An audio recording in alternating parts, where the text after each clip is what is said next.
किस तरीके से पीडीएम पार्टी सरबराह इजलास के इसमें बाद पीपल्स पार्टी और एएनपी को जो बाहर थे अब उनको पार्लियामेंट में तो इकट्ठे हैं, अगर आप लोग यूसुफ रज़ा गिलानी साहब को नहीं मानते तो वो कहते हैं कि हम सियासत, सहाफत और अदालत की ये जिद्दोजहद अभी पाकिस्तान में नहीं होगा कि कोई खुद को आवाम के अलावा ताकतवर सरजगोशी और आवाम के साथ खड़े होना पीडीएम की कमजोरी नहीं बल्कि पीडीएम की मजबूती की निशानी है।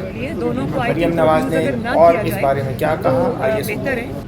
तो किस तरीके से इकट्ठे चल पाएंगे फिर आप सारे मिलके? इसमें पीपल्स पार्टी और एएनपी को जो बाहर थे अब उनको पार्लियामेंट में तो इकट्ठे हैं, अगर आप लोग यूसुफ रज़ा गिलानी साहब को नहीं मानते तो वो कहते हैं कि हम शहबाज साहब को नहीं मानेंगे ऑपोजिशन। देखिए नहीं, वो मान रहे हैं शहबाज साहब को, ऐसा नहीं है। पीडीएम की फ़र्क हिकमत अमली है और पार्लियामेंट की और बतौर leader of the opposition Shahbaz Sharif साहब की एक फ़र्क हिकमत अमली है। दोनों को आई थिंक कंफ्यूज अगर ना किया जाए तो बेहतर है। शहबाज साहब अपनी जिम्मेदारियों से भी बांध हैं बतौर लीडर ऑफ द अपोजिशन। तो पीडीएम कम्प्लीटली इंडिपेंडेंट है और पीपल्स पार्टी अब पीडीएम का हिस्सा नहीं है और मेरा हदफ भी नहीं है, इसलिए बार बार अगर मुझे काइंडली इस सवाल में ना उलझाया जाए। मैडम मज़ाहमत का नजरिया चलेगा या मुफाहमत का? मुस्लिम लीग नून का 2 दिन से बहुत अच्छा सवाल पूछा। अगर मुज़ाहमत होगी तो मुफाहमत होगी। Power talks to power. Power जो है वो कमजोरी से बात नहीं करती। जहां आपने कमजोरी दिखाई वहां आपका दुश्मन आप पे अटैक करे। ट्रे में रख के आपको कभी कोई चीज नहीं मिलती, आपको अपना हक लड़के लेना पड़ता है, छीन के लेना पड़ता है। यानी मुज़ाहमत का जवाब मुज़ाहमत से होगा।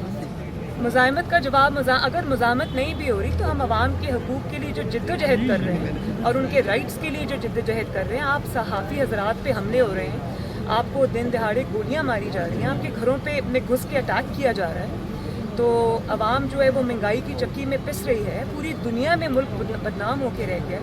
तो अगर और जो एक इंटेग्रिटी के रेपुटेशन के हामिल जो जजेस हैं उन पे अटैक हो रहा है, जैसे जस्टिस काजी फाइज ईसा साहब हैं, जैसे जस्टिस शौकत अजीज़ सदीकी साहब हैं, तो हम तो इन सब का मुकदमा लड़ रहे हैं और ये लड़ने से मिलेगा, ये बिल्कुल कमज़ोरी दिखाने से आपको आपका हक कभी नहीं मिलेगा। मैडम कल हामिद मीर साहब ने बहुत सख्त स्टांस लिया, सहाफ़त पर हमले भी हो रहे हैं, मुस्लिम लीग नून से हटकर सिर्फ मरियम नवाज़ का इस हवाले से क्या मौक़िफ़ है? देखिए मेरे दिल को बहुत तकलीफ़ पहुँचती है जब सच बोलने की सज़ा, सच लिखने की सज़ा, टीवी पे सच कहने की सज़ा सहाफ़ियों को दी जाती है और मैं आप सबको खराज तहसीन पेश करती हूँ और दिल की गहराइयों से मैं आपके साथ हूँ कि आपने इस जबर के माहौल में हक की आवाज़ उठाई, सच बोला, तो आप लोग सलाम के मुस्तहिक हैं और इस किस्म के माहौल में जो है इस तरह की आवाज़ उठानी कोई छोटी बात नहीं। और दूसरी बात ये कि क्योंकि हमने आपके लिए मज़ाहमत की, हमने आपके लिए आवाज़ उठाई, हमने आपकी जिद्दोजहद लड़ी, मैं पाकिस्तान की आवाम की बात कर रही हूँ, इसीलिए आज सियासत में भी और सहाफ़त में भी और अदालत में भी जो गैर जमहूरी कुव्वतें हैं उनका असर और रसूख कम हुआ, वो पीछे हटने पे मजबूर हुए और ये मफाहमत से नहीं हुआ। मैडम ये तय है कि अब आइंदा 2 साल जो है वो देने हैं इस इमरान हुकूमत का को? अगर ये मतलब आप निकालते हैं कि अगर कोई जुल्म करता है, ज़्यादती करता है, अपना दायरा इख्तियार से तजावुज़ करता है, तो हम मुंह पे सिर्फ इसलिए जिप लगा लें क्योंकि वो अपने आप को ताकत का सरचश्मा समझता है, तो ये बात गलत है। ये नहीं होगा आप पाकिस्तान। अच्छा मरियम नवाज साहिबा ये बताइए कि 4 जुलाई से हम ये समझ लें कि नई टेस्ट सीरीज जलसों की सूरत में शुरू होने जा रही है, जिससे पीडीएम जो है वो मायूस है, दोबारा जलसों में जा रही है। मायूसी के आलम में तो जलसे नहीं किए जाते ना, जो मायूस होते हैं वो तो आवाम के पास जाते ही नहीं। जो इस्तीफों वाला ऑप्शन था वो अब नहीं रहा।